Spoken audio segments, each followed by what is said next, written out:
titled Across a Bridge and It Trembled, Voices from Syria, published in 2017, and it's the topic of her talk today. It's based on interviews conducted from 2012 to the present in among more than 300 displaced Syrians in Jordan, Turkey, Lebanon, UAE, Northern Europe, and the US. The book is a collection of first-hand testimonials of the Syrian rebellion, war and refugee crisis, told exclusively through the stories and reflections of the people who actually lived it. Wendy has done us and future generations, I think, a great service with this book.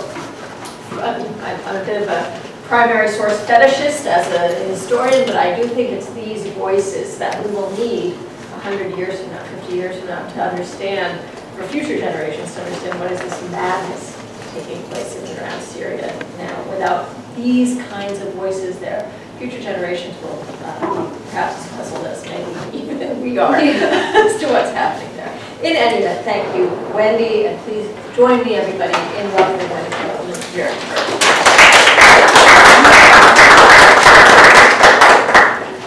Thank you so much, and for that introduction, which completely stole my thunder. I'm not sure what I have left to say. That was a beautiful synopsis. So now you can have the 40-minute version with some excerpts too.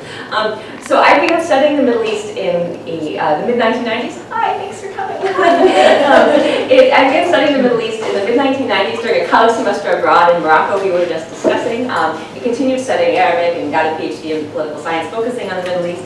So by 2011, when the uprisings began that became known as the Arab Spring, I was captivated, like most regional specialists, but probably like all of you and most people on the planet, by these shows of people's power. And I really wanted to know what pushed people to the streets. I wanted to know what it felt like for people to protest, maybe who'd never protested before or even imagined protesting, and how it was changing them. So in other words, when I was watching the Arab uprisings from afar, I wanted to zoom down from a mile above Tahrir Square to get to the individual level to know what it was like for individuals who were taking part in these events. And that compulsion to know individual stories grew as the protests spread, as we know, from Tunisia to Egypt, to Yemen, Bahrain, and so forth. And many people at this time in early 2011 who were watching Syria, and Syrians themselves, said Syria is a kingdom of silence. The regime is too strong, the military is too infused with the regime, the population has been too silenced and intimidated by decades of state repression. Protest might go everywhere else in the region, but not Syria. Syrians won't protest. So when Syrians defied all of that and protested, I really wanted to know what drove them to do that, what it felt like, and figured there was no better way to know than to ask them, to interview them, and collect their own stories of this experience. In 2012, I got my chance. So it was just listed the whole interviewing process.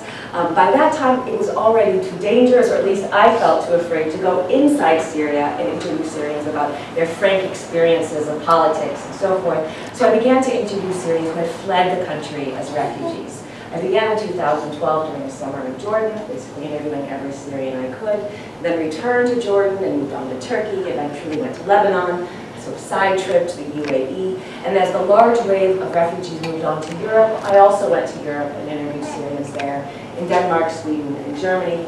Also did some interviews in the US, and I'm continuing with an interviewing project with Syrian refugees in Germany last summer and moving on to this summer as well. So though my interviewees varied by age, socioeconomic class, home region, the majority of people, overwhelming majority of people with whom I spoke, identified as being opposed to the regime of Bashar al-Assad. This is because, as noted, I began the project with a special interest in protest participation, and as time went on, my research networks remained strongest among those who identified with the opposition, and also fled the country because their communities had risen up and faced reprisals in return. So I can say that in no way does the book represent the full opinion, range of opinion of Syrians. In particular, it doesn't represent well the views of regime supporters, and also doesn't represent well the views of those who remained in the country, as everyone I interviewed were people who had left. At the same time, I think that this is a part of the population that meets with too few opportunities to represent itself and say what this uprising and conflict means to them, express it in their own terms. And it's that slice of the Syrian population that I wanted to try to capture and whose voices I was able to have a chance to amplify. As I did these interviews that ranged from 30-minute conversations to long personal testimonials that unfolded over hours, or sometimes over days, or sometimes even over years, especially when I would reconnect with the same person, maybe years later, even after he or she had moved on to another country. So I collected all of these testimonials, some shorter, some longer, and saw how the individual narratives coalesced into a collective narrative. And the book tries to express that narrative. As was mentioned, the introduction is in my voice, providing some basic historical context about Syria, and the remainder is exclusively a curation of excerpts of these testimonials. They move chronologically from stories about what life was like in Syria before 2011, experiences of the regime of Hafez al-Assad and then Bashar al-Assad, how the uprising began, how it spread, how it escalated, how it became this brutal war that continues until today. So it goes name, story, some short, some long, all of it trying to walk a reader through one story of Syria through this mosaic of voices. So in creating the book, my job was something of creating a mosaic. For me, each interview was kind of like this precious stone, and my job was to cut some gem from it and then put it in a sequence so that the sum would be larger than its parts, that together would tell a joint story. So what I'd like to do now is walk you through that story, to give you some sense of the chronological arc and some taste of some of the voices that are featured in the book. So I'll begin then where the book begins, in the first section titled Authoritarianism. So in 1970, after decades of coups and instability, General Hafez al-Assad seized power in Syria. There is much to say, and much has already been said, about how he fortified a strong authoritarian regime through the design of various institutions and policies and strategies. But the stories in this book focus on the lived experience of authoritarianism. And these stories, again this particular cross-section, emphasize how a single ruling political party, an omnipresent security apparatus, a pervasive network of covert informants, all combine to police society and encourage society to police itself. For many citizens, this was embodied in the collective memory surrounding the events of Hama, which refers to after several years in which the regime faced both armed and unarmed forms of protest beginning in the late 1970s. The Muslim Brotherhood, the most organized opposition force at the time, launched something of an armed insurrection in the town of Hama.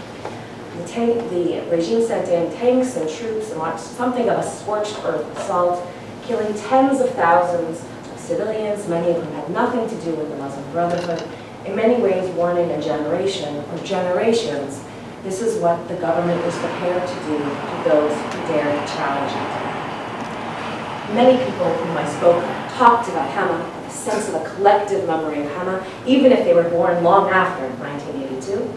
To give you some sense of that, here are the words of Muhammad, 20-something from southern Syria, who said to me, Hafez al-Assad tamed the Syrian people by using security and military rule.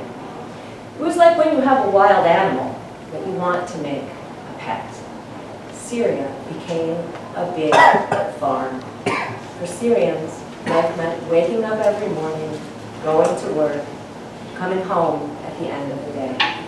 He killed political life. The government regime not only used threat of punishment to gain obedience, but also corruption and co-optation. Here are the words of Ayhan, who would later go on to be a web developer.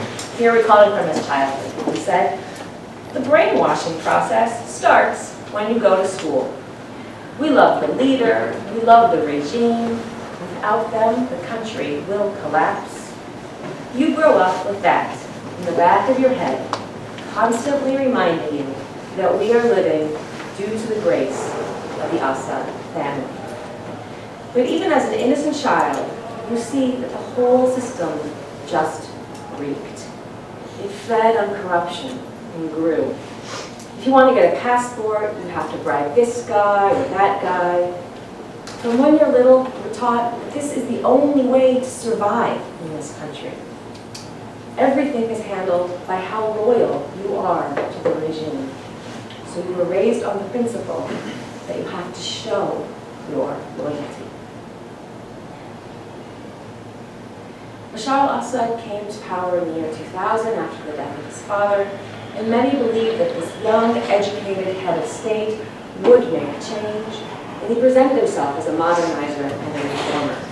And there was change, perhaps most chiefly in the economic realm and the shift from a more state-dominated economy to a more neoliberal market economy, which in many ways allowed new forms of corruption to grow and normal people's lives to get even worse. But the threat of punishment, should one challenge power, remained. Here, the words of Salah Alansky, who said, "We don't have a government, we have a mafia. And if you speak out against this, it's off with you to Beit Khaltu, your aunt's house." That's an expression they have. It means forget about this person. It means he'll be tortured. You'll never hear from him again. This feeling of a kind of constant threat of punishment was for me best captured in an expression I heard again and again, and that is people saying, we were raised on the saying, hush, the walls have ears. Some sense that you never know who might be listening, spying. It's simply better never to talk about politics, even in your own home. You don't know, the risks are too high. And as people would say again and again this expression, it became clear to me that hush, the walls have ears was not simply a strategy of a regime to stay in power. It could be constitutive of one's own sense of self in being in the world, a kind of disposition to silence that might stay with people even after they left the country. Here, Hossein, who left the Damascus suburbs as a child, described his contact with other Syrians who were also leaving in the 80s, the 90s, the 2000s, maybe even just for a trip, and what it was like to confront them.